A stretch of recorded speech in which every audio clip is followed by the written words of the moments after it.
साया, जो अभी भी अपनी जुड़वा बहन के अचानक सामने आने की बात को समझने की कोशिश कर रहा था, पियर से पूछता है कि क्या उसकी माँ का परिवार उसकी विरासत वापस पाने के उसके दावे का समर्थन करने का इरादा रखता है।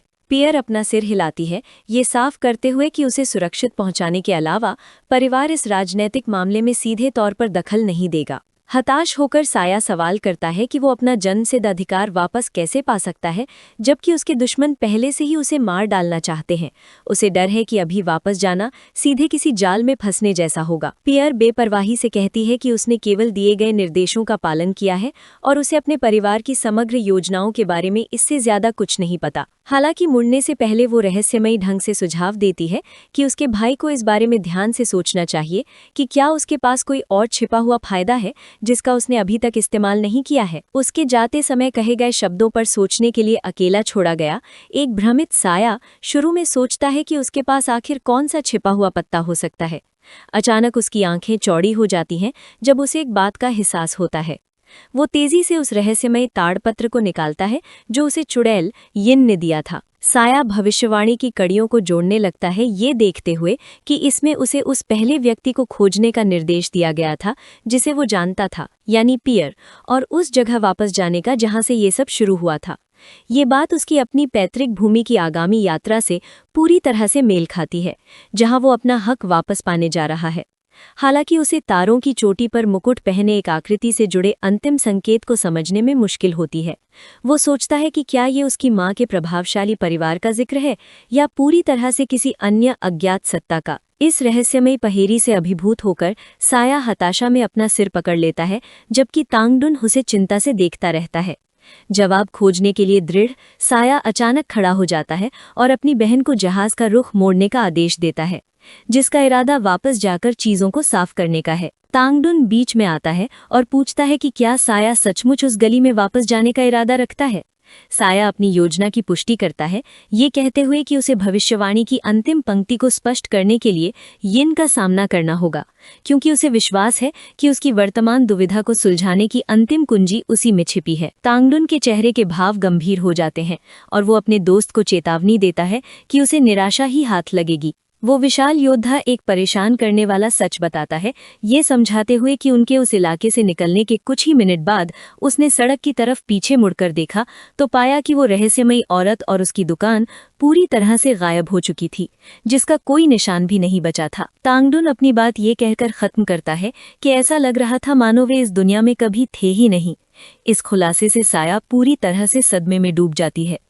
इस बीच ट्रांसपोर्ट जहाज पर एक मजबूत ट्रेनिंग रूम में एक जबरदस्त मुकाबला शुरू होता है, जिसमें सियान और सुनहरे नारंगी रंग की एक विशाल और आंखों को चौंधिया देने वाली टक्कर होती है। अपनी सीमाओं को पार करते हुए एल्फ जीनियस आओनांग ट्यूरिंग अपने ऊंचे दर्जे के विरोधी पर शक्तिशाली सियान ऊर्जा की किरणों की लगातार बौछार कर देता है।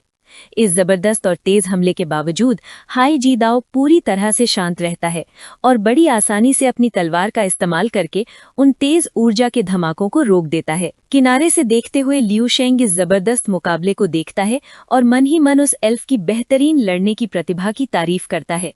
वो गौर करता है कि आओनांग ट्यूरिंग का अमर स्तर का दर्जा सचमुच बहुत प्रभावशाली है। वो अंदाजा लगाता है कि वो अनोखी हरी ऊर्जा जिसे वो एल्फ नियंत्रित करता है शायद किसी शक्तिशाली नियम से जुड़ी है जो सिमुलेशन और कॉपी करने पर आधारित है। वो मन ही मन उस एल्फ की क्षमताओं की तुलना पृथ्वी पर अपने पिछले जन्म के एक कॉमिक बुक सुपर हीरो से करता है। वो दोनों के बीच की समानताओं पर गौर करता है, जैसे कि दोनों ही हरी ऊर्जा का इस्तेमाल करते हैं और अपनी कल्पना शक्ति पर बहुत ज्यादा निर्भर रहते हैं ताकि वो अलग अलग चीजें बना सके और अपनी लड़ने की ताकत बढ़ा सके। ये देखकर कि ये प्रदर्शन अब काफी देर तक चल चुका है, हाई जी दाओ अपनी तलवार की मूठ को कसकर पकड़ लेता है। उसके चारों ओर सुनहरी ऊर्जा की तेज लपटें उठने लगती हैं और वो पूरी दृढ़ता से इस मुकाबले को खत्म करने की घोषणा करता है। एक तेज और जोरदार वार के साथ हाई जी दाओ ऊर्जा की एक विनाशकारी लहर छोड़ता है जो आओनांग ट्यूरिंग के सियान हमलों को बड़ी आसानी से काट डालती है। वो एल्फ जीनियस सदमे में चीख उठता है क्योंकि वो विशाल ताकत उसकी सुरक्षा कवच को बड़ी आसानी से तोड़ देती है। अपनी आंखों के ठीक कुछ ही इंच दूरी पर रुकी हुई उस चमकती हुई तलवार को घूरते हुए आओनांग ट्यूरिंग अपनी हार मान लेता है। वो स्वीकार करता है कि उन दोनों के बीच ताकत का अंतर बहुत ज्यादा है और ये मानता है कि वो लेवल 13 के उस माहिर योद्धा के स्तर के आसपास भी नहीं पहुंच पाया। अपनी तलवार को म्यान में रखते हुए हाई जी दाओ उस युवा जीनियस को दिलासा देता है कि समय के साथ वो इस अंतर को जरूर पाट लेगा। वो एक क्रियात्मक सलाह देता है जिसमें वो सुझाव देता है कि एल्फ को अपनी दिखावटी और सतही चालों को छोड़ देना चाहिए और अपनी ट्रेनिंग पर खास तौर पर ध्यान देना चाहिए ताकि वो अपनी सबसे मजबूत मूल तकनीकों को और निखार सके और अपनी कुल युद्ध शक्ति को काफी हद तक बढ़ा सके। इस मार्गदर्शन के लिए आभारी होकर आओ नाम ट्यूरिंग अपना हाथ अपनी छाती पर रखता है और पूरी इज्जत से हाई जी दाओ का शुक्रिया अदा करता है। वो ये स्वीकार करता है कि वो खुद भी ठीक इसी तरीके पर विचार कर रहा था और इस पेयरिंग मैच से उसने बहुत कुछ सीखा है। आगे बढ़ते हुए लियू शेंग बड़े ही सहज अंदाज में हाई जी दाओ से पूछता है कि क्या वो अनुभवी योद्धा उस खास तरह के नियम की पहचान कर पाया जिसका इस्तेमाल वो एल्फ करता है। इस सवाल पर कुछ देर सोचने के बाद हाई जी दाओ समझाता है कि कई नियमों में बेहद जटिल विशेषताएं होती हैं जिन्हें आसान शब्दों में समझाना मुमकिन नहीं होता।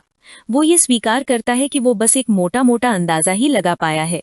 आओनांग ट्यूरिंग की शक्ति का स्वरूप तो है, लेकिन उसमें इसे पूरी सटीकता के साथ बताने की क्षमता की कमी है।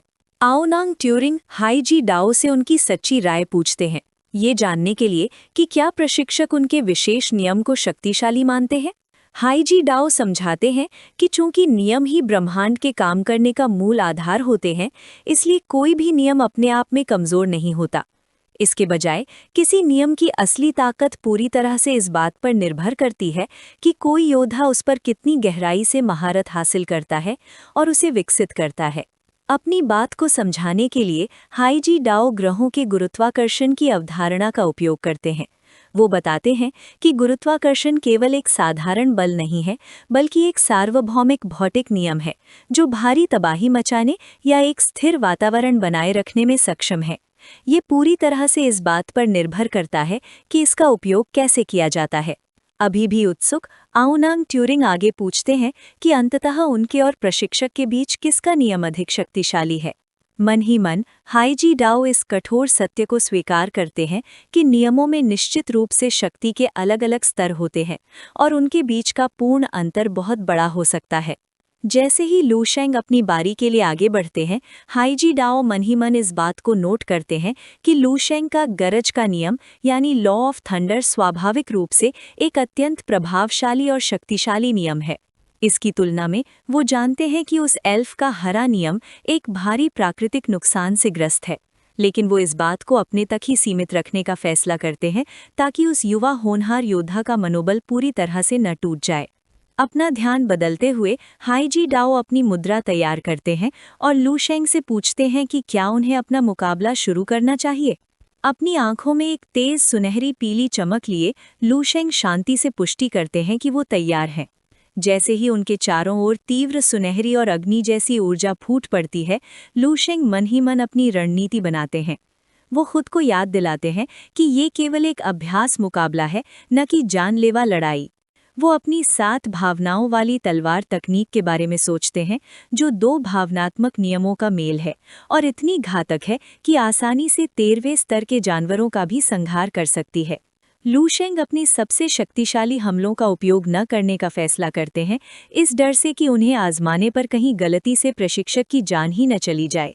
अपने प्रतिद्वंद्वी से कमरे के दूसरी ओर हवा में तैरती हुई एक क्षैतिज मुद्रा अपनाते हुए वो सावधानीपूर्वक अपनी शक्ति को नियंत्रित रखने और अपनी कमजोर तकनीकों के प्रभाव को आजमाने का निश्चय करते हैं। उन्हें उम्मीद है कि अभ्यास मुकाबले के लिए इतना ही काफी होगा। सुनहरी बिजली की कड़क के साथ लू शेंग आत्मविश्वास से उस अनुभवी योद्धा को सावधान रहने की चेतावनी देता है और सलाह देता है कि अगर दबाव असहनीय हो जाए तो वो तुरंत मुकाबला रोक दे। बैंगनी आभा के चमकते हुए हाई जी दाओ अपनी तलवार को कसकर पकड़े हुए शुरू में इस चेतावनी से अपमानित महसूस करता है। वह मन ही मन लू शेंग के अहंकार पर उपहास करता है, ये सोचकर कि उसे, जो नियुक्त मुख्य प्रशिक्षक है, एक छात्र द्वारा सावधान रहने के लिए कहा जा रहा है। हालांकि हाई जी दाओ की झुंझलाहट जल्द ही घबराहट में बदल जाती है और उसे पसीना आने लगता है। उसे अचानक याद आता है कि लू शेंग केवल आओनांग ट्यूरिंग की तरह एक प्रतिभाशाली नौसिखिया नहीं है, बल्कि एक वास्तविक युद्ध में माहिर विशेषज्ञ है, जिसने सफलतापूर्वक एक स्तर 13 के जनरल श्रेणी के जानवर को मार गिराया है। अपने सामने मौजूद वास्तविक खतरे को समझते हुए हाई जी डाओ ने अभ्यास मुकाबले को गंभीरता से लेने का फैसला किया। वो अपनी शक्ति बढ़ाता है, अपने पैरों के चारों ओर गहरे बैंगनी रंग के घने घूमते हुए घेरे का निर्माण करता है, जैसे ही वो अपने हमले की तैयारी करता है। अपने प्रतिद्वंद्वी को अंततः अपनी शक्ति का प्रयोग करते देख लू शेंग की आंखें एक तीव्र सुनहरी रोशनी से चमक उठती हैं और वो मन ही मन सोचता है कि अब लड़ाई इंटरेस्टिंग होने वाली है। लू शेंग भी अपनी जबरदस्त आभा का प्रयोग करके जवाब देता है। तीव्र ऊर्जा उसके ऊपरी वस्त्रों को जला देती है, जिससे उसकी छाती पर एक चमकती हुई सूर्य जैसी चोटी दिखाई देती है और अस्थिर सफेद और सुनहरी लपटें उसके मांसल शरीर के चारों ओर बेकाबू होकर घूमती हैं। बिना समय बर्बाद किए हाई जी डाओ आगे बढ़ता है। उसकी बैंगनी ऊर्जा आक्रामक रूप से भड़कती है जैसे ही वो दूरी कम करता है। वो अपनी तलवार को जबरदस्त बल से घुमाता है, एक विनाशकारी उच्च स्तरीय तकनीक का प्रयोग करता है जो पूर्ण नरसंहार के लिए बनाई गई है। ये प्रहार विनाशकारी बैंगनी ऊर्जा के एक विशाल चकाचौंध कर देने वाले निर्माण के रूप में प्रकट होता है, जो पूरे मजबूत प्रशिक्षण कक्ष को रोशन कर देता है। ऊर्जा की विशाल किरण सीधे लू शेंग से टकराती है और उसे पूरी तरह से अपनी चपेट में ले लेती है। हालांकि जैसे ही विनाशकारी ऊर्जा कम होती है, लू शेंग पूरी तरह से सुरक्षित होता है और उसके चेहरे पर एक आत्मविश्वासी व्यंग्यपूर्ण मुस्कान होती है। हाई जी डाओ का आत्मविश्वास चकनाचूर होकर शौक में बदल जाता है। वो अविश्वास से देखता रहता है, ये समझ नहीं पाता कि उसका अंतिम हमला उस युवा योद्धा पर एक खरोच तक कैसे नहीं पहुंचा सका। हमले के बाद बचे खुचे निशान के बीच लू शेंग का जबरदस्त सुनहरा तेज और भी ज्यादा चमकने लगता है, जो उसके बेहतरीन शरीर की डरावनी मजबूती को दिखाता है। तुरंत हमला करते हुए लू शेंग तेजी से हवा में ऊपर उठ जाता है। उसके चारों ओर अलग अलग रंगों की ताकतों का एक तूफानी भंवर घूम रहा होता है, जिसमें आग, बिजली और शुद्ध ब्रह्मांडीय शक्ति का मेल होता है। अपनी चमकती हुई मुट्ठी को पीछे खींचते हुए लू शेंग अपना जवाबी हमला करने की तैयारी करता है। वो अपनी 4 मौसम वाली मार्शल आर्ट तकनीक के गहरे नियमों को एक ही जोरदार वार में बदल देता है। वो एक जलते हुए उल्कापिंड की तरह हाई जी डाओ पर नीचे गिरता है और अपनी मुट्ठी नीचे लाता है, जहां उसे कुचल देने वाली भगवान जैसी जबरदस्त शक्ति दिखाई देती है। डरा हुआ हाई जी डाओ अपनी सारी पिछला संयम जाता रहा और विनाशकारी हमला नजदीक आते ही वो घोर दहशत में चीख उठा। ये वीडियो का अंत है। अगर आप लोग अगला भाग देखना चाहते हैं तो हमारे चैनल को सब्सक्राइब करें